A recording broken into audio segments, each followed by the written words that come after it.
nossa capacidade humana de criatividade, ela é insubstituível. E não porque não dá para pintar igual a algum artista. Dá.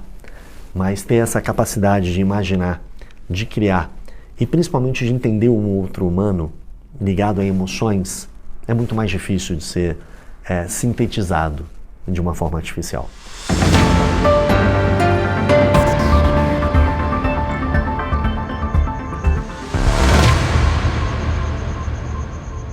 Olá, sejam bem-vindos a mais uma edição do UOL Líderes. Eu sou Mariana Desidério e o nosso convidado hoje é Marcelo Braga, presidente da IBM Brasil. A IBM é uma empresa de tecnologia com sede nos Estados Unidos. Em 2023, teve o faturamento global de 62 bilhões de dólares. Marcelo, seja bem-vindo. Oi, Mário, é um prazer estar aqui com vocês. Tenho certeza que vai ser um papo muito bacana para nós, entre nós e aqui com os nossos telespectadores. Marcelo, a IBM tem se voltado já há bastante tempo para o tema da inteligência artificial, né? Super. Como que tem sido a procura e o interesse das empresas brasileiras por essas ferramentas de inteligência artificial? Tem sido um super interesse, Mariana. Na verdade, a gente já discute, já tem várias empresas aqui no Brasil usando inteligência artificial, provavelmente há mais de uma década. Então a gente trouxe o que era a nossa plataforma de inteligência artificial naquele momento, que chamava Watson, e várias empresas, na verdade, talvez mais de 400 grandes casos implementados aqui no Brasil. Talvez o primeiro deles foi a Bia do Bradesco, que já implementava a automação de processos, atendimento a clientes e uso de inteligência artificial desde 2014 para 2015. Então, é um tema que a gente já tem discutido no mercado há praticamente 10 anos, e que óbvio, né, agora com a chegada de IA generativa, né, que traz uma característica muito interessante de escrever muito próximo como a gente escreve e fazer criações de imagem e de vídeo de uma forma revolucionária e ultra realista, abre um campo de oportunidade enorme que todas as empresas estão super interessadas em explorar essa oportunidade. E as empresas, elas têm buscado usar a inteligência artificial em quais segmentos? No atendimento ao cliente? Onde que essas ferramentas estão mais presentes? Mário, você sabe que o começo de todas essas discussões de inteligência artificial vem sempre muito atrelado a projetos de inovação. Era assim que a gente viu isso acontecer há 10 anos atrás. Testar a tecnologia, ver se de fato ela trazia os benefícios que prometia.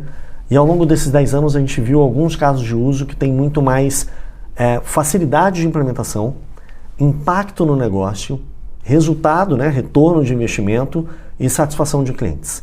Então, talvez os principais casos de uso que nós temos implementados e que a gente vê que tem de fato um potencial muito grande primeiro, de transformação no atendimento ao cliente. Aqui você consegue ter multicanalidade, presença omnichannel, você consegue uma hiperpersonalização. E se no passado era uma discussão de chatbots, você interagir, pergunta e resposta, que já tinha muita coisa bacana, porque você conseguia fazer interpretação de linguagem natural, né, de você falar e ele entender, já podia ter a identificação de sentimento, tem ironia, tem alguma questão mais hostil, tem raiva, a pessoa está feliz, a pessoa está incomodada, já dava para fazer um monte de coisa com isso. Se o atendimento não estava legal, como é que direciona para um humano, como é que olha de ser uma pessoa mais prolixa, bota com uma atendente com uma característica mais adequada para atender, se a pessoa está nervosa, como é que você atende de uma forma mais pragmática, já dava para fazer isso tudo há algum tempo atrás. Agora com a IA generativa a gente vai para um outro patamar. Agora as respostas e as interações podem ser bem mais sofisticadas. Vou te dar um exemplo.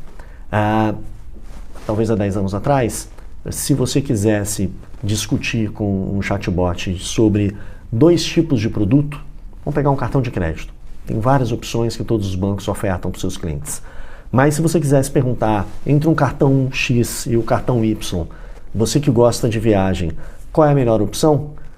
Talvez antes da IA generativa ia vir uma tabela comparativa, que um tem a mais que o outro, quanto acumula mais de milha ou menos de milha, ou mais benefícios ou menos benefícios, e você escolhia o que você queria contratar. E ele te instruiria de falar, olha, o cartão que você decidir, entra lá no Mobile Banking, clica em cartão, clique em solicitar cartão, preenche que você contrata o cartão que você quer. Hoje, que é a generativa, dá para ter um outro nível de sofisticação. Ele pode olhar e falar, olha, Mariana, você que gosta de viajar, eu recomendo este cartão porque ele acumula mais milha, ele tem mais benefícios de seguro de viagem, seguro de bagagem, e eu recomendo esse aqui. Mas ele pode olhar o seu perfil e olhar e falar assim, mas você expira muito as suas milhas, Mari. Você talvez seja melhor pegar esse cartão com cashback, que o dinheiro que você vai receber de volta vai dar para você usar melhor do que você perder as milhas e não tirar benefício desse cartão. Logo, eu recomendo esse outro. Você vê que uma diferença de tecnologia pode dar uma sofisticação na resposta super bacana. E ao terminar de dar a resposta, pode simplesmente conduzir a... Quer fazer a contratação? E toda a automação que acontece acessando diversos sistemas, sites ou aplicativos, pode acontecer de uma forma orquestrada e dar para o cliente uma super experiência de atendimento, que ele saia satisfeito por ter resolvido o problema dele de uma forma muito mais personalizada e muito mais assertiva. Então a gente vê um salto de potencialidade agora com IA generativa, mas certamente a discussão de experiência do cliente talvez seja o principal caso de uso. O segundo que a gente vê com muita frequência é a experiência do funcionário. E eu vou dar um exemplo que acontece conosco lá na IBM. A gente opera em mais de 180 países, então você imagina a complexidade dos sistemas de RH. Cada um tem a sua lei trabalhista, cada um tem uma linguagem, uma língua, né? Então, na hora que a gente fez um projeto, já de 2 anos agora, e agora está em escala global, a gente interage, os gerentes de pessoas, com um prompt. Uma caixinha de texto que eu entro e falo, quero transferir o funcionário A para o gerente B. E ele olha e confere se é aquele funcionário, pergunta qual é a data, a partir de que data, de que jeito, a transferência é para o mesmo cargo, vai ter algum aumento, quer que manda para finanças fazer a aprovação e, se for aprovado, realiza a transferência. E em linguagem natural, que é diferente da gente entrar em menus, entrar em sistemas e fazer isso, ele orquestra o que tem que acontecer atrás. Se tem que ir para finanças para pegar uma aprovação, se vai ter que entrar em um sistema de RH nosso para fazer essa transferência, se tem que sensibilizar a folha de pagamento e confirmar para o gerente que tudo foi feito, essa complexidade de sistema que tomava horas consumidas de vários gerentes que fazem várias dessas atividades ao mesmo tempo, agora, em alguns minutos, você dispara o que você quer fazer, essa orquestração é toda feita por IA, que te comunica se deu certo ou se tem alguma ação a mais a tomar, mas é um nível de satisfação, de desburocratização de um monte de coisas que aconteciam, que agora é tudo mais facilitado por IA. E o terceiro ponto que a gente sempre coloca é sobre cyber. Então, da mesma forma que as empresas estão muito mais conectadas, o mercado está muito mais conectado, entra Open Banking, Open Finance e todas as economias de APIs que a gente vive hoje, né? Todas as empresas conectadas com a sua cadeia produtiva, cibersegurança é um tema que está na agenda de todo mundo. Agora, para conseguir lidar, tratar e resolver problemas de cibersegurança, que o volume de ataques, né, são literalmente na casa de bilhões de incidentes por dia, só com inteligência artificial para fazer isso. E os atacantes, né, os cybercriminosos, usam o IA para esse tipo de coisa. Então, a inteligência artificial para ajudar nesse correlacionamento, resolver vários dos problemas e escalar para os especialistas tratarem os casos complexos, esse é um uso que já está também em ampla escala em praticamente todos os produtos de segurança do mercado e nos nossos também. E nesse ponto da cibersegurança, vocês percebem, vocês têm atuado bastante nessa linha, né? Vocês percebem que uma sofisticação maior dos ataques criminosos nas redes, na internet, com o avanço dessas tecnologias todas, como que vocês estão vendo isso? Sem dúvida, cada vez mais sofisticados, cada vez mais personalizados. Acho que talvez tenha uma mudança importante do perfil desse tipo de situação. Antigamente era uma discussão de invasões, era discussões sobre indisponibilidade de sistemas, de sites, que chamava-se os DDoS, né? Os ataques de negação de serviço. Hoje em dia está muito mais sofisticada a discussão de phishing, que é você induzir a curiosidade humana a clicar num arquivo e com isso contaminar o computador dela e por tabela toda a rede, só que agora de uma forma muito mais sofisticada. Vai vir uma engenharia social antes, vai vir um e-mail com uma pessoa que você conhece, que você confia, falando de um tema que vocês têm afinidade e te aguçando a curiosidade para você clicar em algo ou simplesmente abrir o arquivo. Então pode vir desde o e-mail do seu chefe, pedindo, fala assim, Mariana, tem aqui um aumento para você, parabéns, clica aqui para você ver o seu novo salário, e você vai entrar porque você viu o nome, provavelmente uma expectativa de olha, que coisa boa, e você ao clicar naquele arquivo, você pode estar contaminando o teu computador. Então a atenção aos detalhes, o e-mail de fato que veio é da pessoa que você conhece, aquele tema que ele está discutindo era algo que você esperava, ou que vocês estavam conversando. Deve ser super legal receber um e-mail assim do nada sendo promovido, né? Mas normalmente não é uma conversa que aparece. Então, essa indução de uma engenharia social muito mais sofisticada, que induza você a clicar em algo, que não vai contaminar, não vai ser percebido a contaminação, melhor dizendo, de uma forma rápida, mas o que infectou o teu computador vai infectar a rede da empresa de uma forma muito devagar, de uma forma imperceptível, para que ao longo de meses os sistemas sejam contaminados, para que daqui talvez 6 meses, 1 ano, a empresa seja criptografada. Então, porque existem sofisticações muito sensíveis para perceber se está tendo um vazamento de dados, para ver se está tendo um uso incomum da rede, se algum usuário está fazendo uma transferência que não é do perfil ou corriqueiro dele, tudo isso já existe. Então agora os ataques estão cada vez mais silenciosos, cada vez mais específicos, para ter uma assertividade daqui a meses, por exemplo, um ataque de ransomware, que é esse ataque que criptografa as informações das empresas e pede um resgate para descriptografá-las, é assim que funciona. Vem de uma engenharia social, normalmente associada a esse ataque que chama phishing, né, que é literalmente um fisgar de um usuário desatento, e um ataque de ransomware, que é a criptografia. Então você vê que são coisas muito sofisticadas, que envolvem muito mais inteligência, que envolvem muito mais tecnologia, ou vai para a linha de fraudes mais sofisticadas, né? Alguém que liga no seu telefone falando que é da central de um banco que tem milhões de correntistas, com uma voz que parece de fato ser da central, né? Uma voz robotizado, alguma coisa assim, falando que você fez uma transação no cartão, que se você não reconhece, digita 1, e no final não é o banco te ligando, mas a pessoa do outro lado pedindo para confirmar a sua senha, vai chegar uma mensagem no seu celular, compartilha conosco essa mensagem. Então os ataques são cada vez mais sofisticados, cada vez mais mimetizando, né? Imitando a voz das pessoas, a forma de interação, para que as pessoas acabem sendo induzidas ao erro. Então, temos visto muito mais sofisticações, muito mais golpes, por isso também a sofisticação das linhas de defesa das empresas e essa percepção de mudanças de perfis e de coisas que podem dar esse indicativo de que pode ser uma fraude, que pode ser um ataque, também tem que ser cada vez mais sofisticado. E qual que você enxerga que deve ser o papel da inteligência artificial e o que a gente deve ver nesse campo, talvez 5, 10 anos para frente? Assim, o que a gente vai poder ver de ferramentas? Você pensa que de 1 ano e meio para cá, esse mundo virou de cabeça para baixo, certo? Eu acho que algo tão longe vai ser completamente errado. Mas vou te falar o que eu vejo acontecendo agora, né, daqui para frente.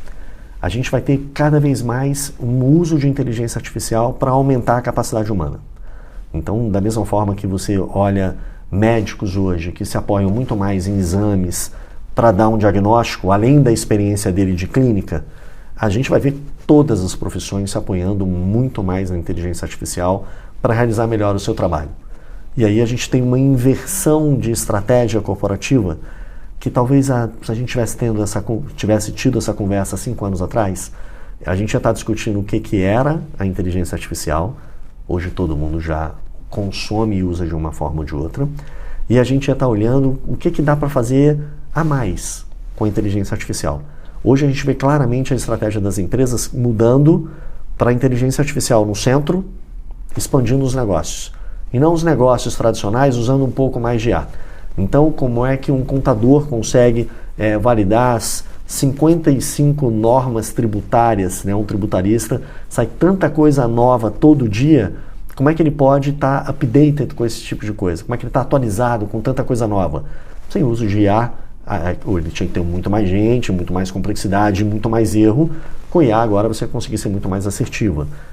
E todas as áreas das empresas podem tirar proveito disso. Então eu vejo essa capacidade ampliada do profissional sendo o novo normal. Quem não embarcar, né, entender o potencial e começar a adotar a tecnologia em um pouco mais de escala, talvez em 5 anos está fora do mercado. As empresas não vão conseguir competir com outras com esse nível de automação, de sofisticação, de novos produtos e de inovação. E é muito interessante que a gente fez algumas pesquisas que mostram que 75% dos executivos das empresas hoje se sentem pressionados para o uso de inteligência artificial. Então já é uma realidade dentro do corpo do executivo das empresas. Agora vem uma discussão de fazer o que e como. Que é aí que a gente entra com essa discussão de governança e como é que dá a escala. Então no ano que vem, você vai ter uma IA que vai ter muito mais... talvez a maior fragilidade das inteligências artificiais hoje é que para chegar num nível de inteligência artificial que toca os departamentos das empresas e que toca as várias áreas, tudo isso depende de dado. As empresas ainda têm muitas bases de dados que não se comunicam, que não são facilmente acessíveis, de que uma área nem sabia que a outra tinha aquela informação que podia complementar o projeto ou a iniciativa que ela estava fazendo. Então a gente vê nos próximos 2 a 3 anos uma maturidade muito maior de arquitetura de dados. Então os dados podendo ser acessados de uma forma segura e quem pode acessar de uma forma muito mais simples para alimentar essas IAs terem mais capacidades não só de pergunta e resposta, mas de começarem a tomarem decisões e automatizarem coisas que ficam no dia a dia. Você imagina que você foi no cinema e a qualidade da imagem não estava legal. E aí você entra e botou numa rede social, pô, que pena, queria ter visto um filme que eu estava esperando ansiosa, né, para ver e me decepcionei. A imagem do cinema não estava bacana.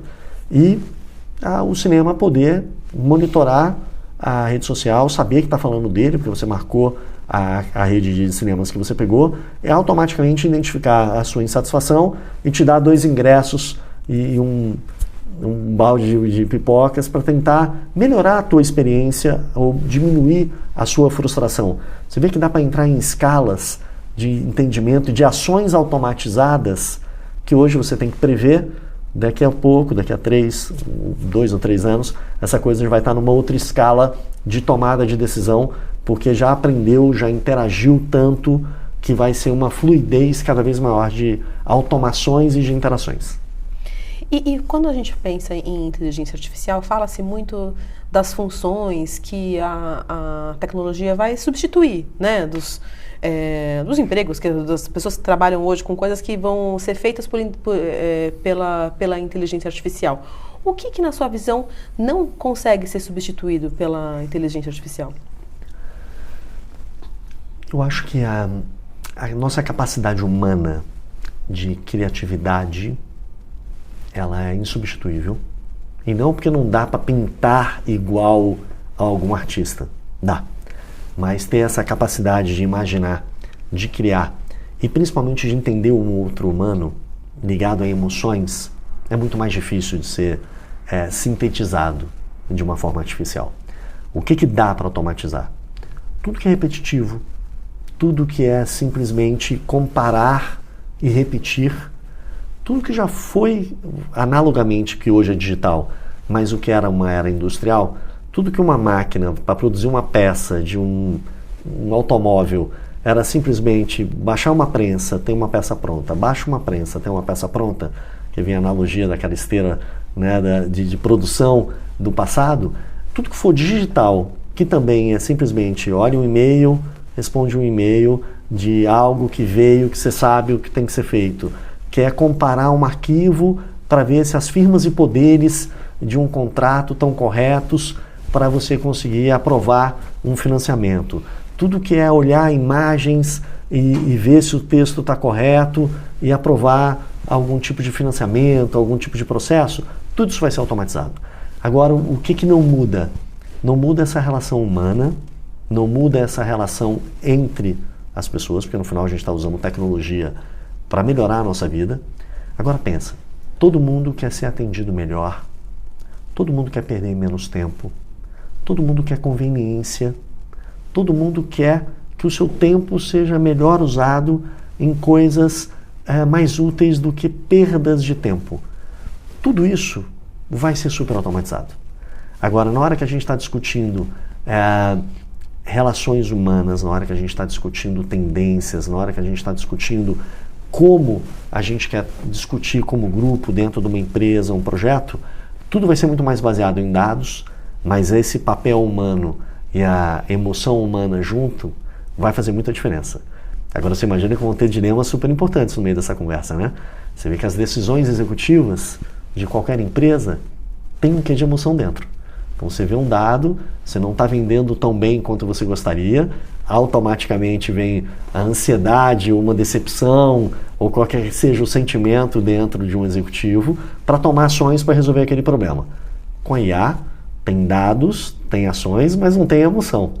Então eu acho que a tendência é essa, como nos adaptamos para um mundo que vai ter muito mais informação para ser tomadas decisões que podem ser tomadas sem emoções, e como é que a gente coexiste nessa gestão de empresas ou na nossa vida profissional, ou mesmo na nossa vida pessoal, que vai ter tudo isso a gente vai estar consumindo e acessando de uma forma ou de outra. Então eu vejo as relações humanas, a importância do humano cada vez maior para o uso da IA. Vou te dar um outro exemplo. Normalmente essas interações com as IAs são feitas via prompts.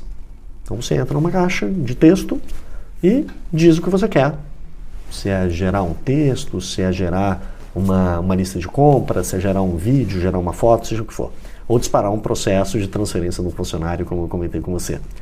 Agora você imagina que quanto mais vocabulário, quanto mais repertório, quanto mais experiência a pessoa tiver, ela vai ser melhor ou vai ter mais capacidade de fazer prompts muito mais precisos, muito mais sofisticados, que a resposta daquele prompt vai ser melhor do que de uma outra pessoa que fez um prompt mais simples, que deu menos detalhes. Então a gente começa a ver pela primeira vez talvez uma tecnologia tão de ponta, e normalmente tecnologias de ponta são associadas a gerações mais novas, gerações que estão chegando agora, e pessoas mais experientes hoje talvez consigam ser muito mais adequadas para fazer prompts sofisticados, e pessoas de humanas, jornalistas, escritores, psicólogos, bibliotecários, vão ter um papel super importante no uso de inteligência artificial, porque são pessoas que conseguem perguntar melhor. Então agora a gente sai de uma era de que se aprendia a usar sistemas para uma era que os sistemas começam a entender o que você quer fazer. É uma dicotomia muito interessante, mas que muda tudo. Talvez daqui a pouquíssimo tempo você não vai mais usar um app. Você vai dizer o que você quer que seja feito e está feito. Então acho que estamos engrenando aqui numa nova era de relação nossa com o que a gente quer que seja feito. E que talvez até a analogia com as máquinas, que você fala muito, a gente com as máquinas, você não vai ver mais nada, porque vai ser o que você está usando, o seu relógio, o teu celular, que vai te entender e vai resolver na nuvem e vai trazer de volta. E como é que fica a questão ética nessa discussão toda? Porque a gente vê também, acho que é inegável que a inteligência artificial traz muitas possibilidades, mas a gente vê, por exemplo, já surgindo aí o deepfake, por exemplo, né? Como que vocês olham para isso, lidam com isso?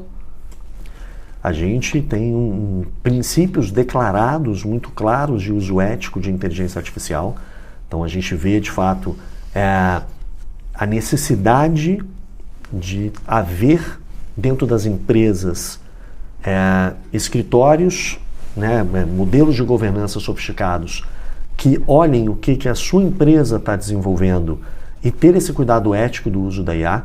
Então a gente entra com tecnologia, a gente entra com arcabouço de governança para ajudar as empresas, ao desenvolverem soluções de IA, garantam que elas consigam ter um modelo de governança importante e olhando a questão ética de uma forma super relevante. Sobre sociedade, já começam a ter várias regulamentações de IA. Então, nós somos participantes de vários desses debates, seja diretos ou seja através de associações, o debate sobre o uso ético da IA, sobre a privacidade de dados, sobre como se amplifica a capacidade humana e que a IA deveria trazer benefícios para todos, é algo que a IBM defende de forma clara, verbal e explícita. E a gente chama muito para esse debate, porque como é uma tecnologia exponencial e algo que de fato muda muito a sociedade, esse debate tem que acontecer. Então a gente vê a necessidade muito clara de governança e uma necessidade muito clara de um debate aberto entre a sociedade, entre os governos e entre as empresas, de que há sim uma necessidade de privacidade de dados, do direito ao indivíduo e como essa exponencialidade de uma tecnologia como a IA tem que ser aplicada da melhor forma possível, que traga serviço aos interesses da sociedade. Tem aparecido notícias sobre executivos que, mesmo do próprio ramo de tecnologia, que às vezes se mostram preocupados com o avanço da inteligência artificial, né? Um tempo atrás, o próprio Elon Musk falou sobre isso, sobre a necessidade de uma regulamentação. Esse tema é uma preocupação para você, assim, você como um executivo do setor? Eu acho que, dada a diversidade que a gente tem de maturidade das empresas, ou mesmo da própria sociedade, esse tema da regulamentação é um tema que tem que ser discutido de fato. Eu não vejo como algumas questões mais alarmistas ou apocalípticas. Eu acho que tem uma janela de oportunidade muito importante que não há como frear uma discussão dessa quando acontece de uma escala global, porque as consequências mercadológicas de desenvolvimento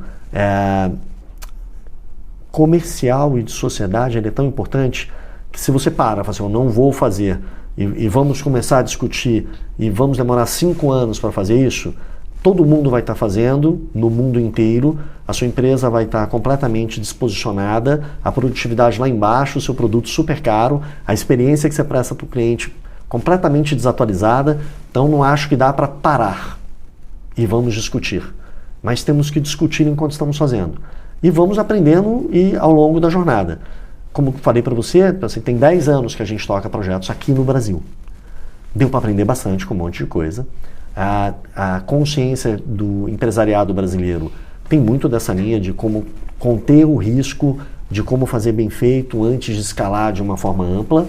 Mas eu vejo um potencial tão revolucionário no que dá para ser feito, na escala que as coisas podem tomar, muito maior do que o dano ou o medo de uma IA que perca o controle ou que tome alguma ação diferente. Por isso que a gente bate tanto em modelos de governança, em privacidade de dados e uma discussão clara de regulamentação para que o avanço possa ocorrer, mas com as salvaguardas que são necessárias. Programa maravilhoso da Maria Ribeiro. Estamos aqui na Barra, numa van. Tá chacoalhando? Tá chacoalhando. Agora, quem disse que isso não é conceito? Quem disse que isso não é do jeito do programa? Não! Contar de novo? Conta de novo. Meu Deus, é muita história. Trabalha. O Maria Vai com os Outros é um programa andarilho. Aí já cria um conflito, uma confusãozinha. Não é aquele programa da câmera parada. Maria Ribeiro, essa gata que sensualiza. E é isso aí.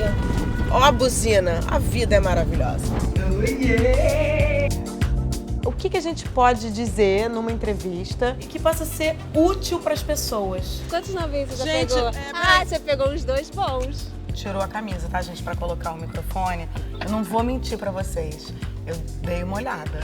Olha, Fizemos novela em... Gente, Nossa, eu não lembro mesmo. 1995. Ela tá aqui, programa, ouvindo aqui, vendo a luz, ligada em tudo. Jogando essa energia. Que os anos 80, entendeu? Criaram. Ninguém separa.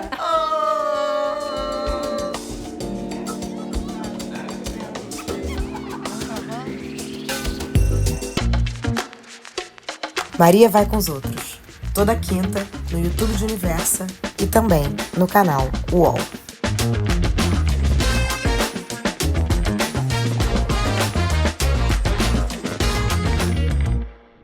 qual que é a perspectiva que vocês veem para geração de empregos aqui, pensando na atuação de vocês no Brasil?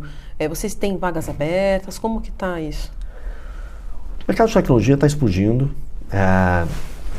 Eu acho que essas novas tecnologias, novas formas de fazer as coisas vão sempre abrir oportunidades, empregos, novas profissões e uma série de coisas. Hoje a IBM aqui no Brasil ela contratou bastante nos últimos anos. Temos várias posições abertas para vários projetos que a gente vai ganhando, vai perseguindo e vamos capacitando os nossos times para trabalhar com esse tanto de tecnologia disruptiva. Mas a gente olha uma mudança no perfil disso tudo. Vão surgir várias novas, algumas profissões estão tão em alta, né? Você pega cientista de dados, por exemplo, é um profissional disputado a tapa pelas empresas. Tudo está orientado a dado, quem souber trabalhar com isso vai dar um diferencial competitivo enorme para as empresas, é um campo super próspero de atuação. Vão ter coisas que começam a ser muito mais automatizadas, ganham muito mais produtividade em algumas profissões. Mas eu vejo um cenário aqui no Brasil ainda de muitas oportunidades, dado o nível de maturidade de que alguns setores nossos são referências globais, como é o setor financeiro, e outras indústrias que estão começando a passar por esse processo de transformação digital de uma forma mais intensa. Então tem muita coisa por vir, muita oportunidade para muita gente. O Brasil ele tem ainda uma questão de inclusão digital, né? Se não me engano, hoje são cerca de 20 milhões de pessoas, adultos, que não têm um acesso assim frequente à internet. Com esse avanço da inteligência artificial, por exemplo, você acha que isso pode, esse quadro, se não atacado, né? Você acha que isso pode, por exemplo, aumentar desigualdades? Uma boa pergunta. Eu acho que, de uma forma ou de outra, talvez possa ser parte da solução do problema. Porque a inteligência artificial vai tornar o acesso à informação, o acesso ao serviço, por exemplo, ao cidadão, um governo digital conseguir entregar muito mais serviço ao cidadão de uma forma muito mais fácil. Essa transformação da hiperpersonalização, acesso a conteúdo, acesso a treinamento, acesso a serviços bancários, pode ser exponencializado de uma forma tão importante que mesmo os 20 milhões de pessoas é muita gente, mas temos 90% da população coberta, temos que atacar esses 10%, que a conectividade está cada vez maior, que a velocidade de conectividade também está se desenvolvendo muito rápido. É óbvio, né? A gente passa por desafios de um país continental com infraestruturas muito diferentes do que existe em um estado para o outro e dispersões geográficas que são desafios extremamente complexos de serem resolvidos. Mas eu vejo claramente o potencial de tecnologias como da inteligência artificial, de dar acesso a muito mais produtos e serviços, a muito mais gente que não vão ter que saber programar ou mexer no computador para pedir alguma coisa. Você vai pegar o celular e falar assim, transfere 100 pila para minha mina, e a inteligência artificial sabe o que a pessoa está falando e que não necessariamente é o português perfeito, é o sistema que tem que mexer, que tem que falar. Ele compreende o que quer ser feito e faz, que talvez seja um mecanismo super importante de inclusão digital e que viabilize o acesso, seja a bancarização maior, seja a produtos e serviços do Estado, sejam outros serviços que possam ser consumidos de uma forma mais pulverizada, mais barata e mais democrática. E qual que é a sua expectativa para a economia para os próximos meses? Olha, a gente começou um ano muito positivo. Eu acho que agora a gente tem um cenário inflacionário mais contido, queda de juros importante para que vários projetos dos nossos clientes sejam viabilizados. Então a gente vê como um todo, e conversando principalmente com o mercado, né, no final do dia a gente serve as empresas, a gente serve ao Estado. Então a perspectiva de aprovação de novos projetos, de trazer mais produtividade, trazer mais eficiência, isso está na pauta dos nossos clientes hoje, todos eles. E a gente tem muita tecnologia que consegue fazer isso acontecer. Então o cenário econômico que está se desenhando agora está muito propício para que a gente possa ter mais projetos, mais desenvolvimento, mais produtividade para as empresas. E talvez as empresas de tecnologia tenham esse viés importante de capturar as duas pontas da economia. Quando a gente tem algum fator que pode ser algo mais complexo para outros setores da economia, a gente traz eficiência, a gente traz produtividade, a gente faz mais com menos. E quando o cenário é pujante, a gente também traz a inovação, a gente traz a disrupção, então a gente está presente nesses dois momentos. É uma indústria privilegiada nesse sentido. Então a gente vê cenários positivos, as empresas voltando a investir, apesar de um cenário geopolítico global, complexo, o momento é muito importante para trazer um novo patamar de produtividade para as empresas, um novo patamar de segurança, um novo patamar de experiência que eles possam prover para os seus clientes ou funcionários. Eram essas as perguntas que eu tinha para fazer. Agradeço a sua presença aqui. Muito obrigado. Obrigado pelo papo.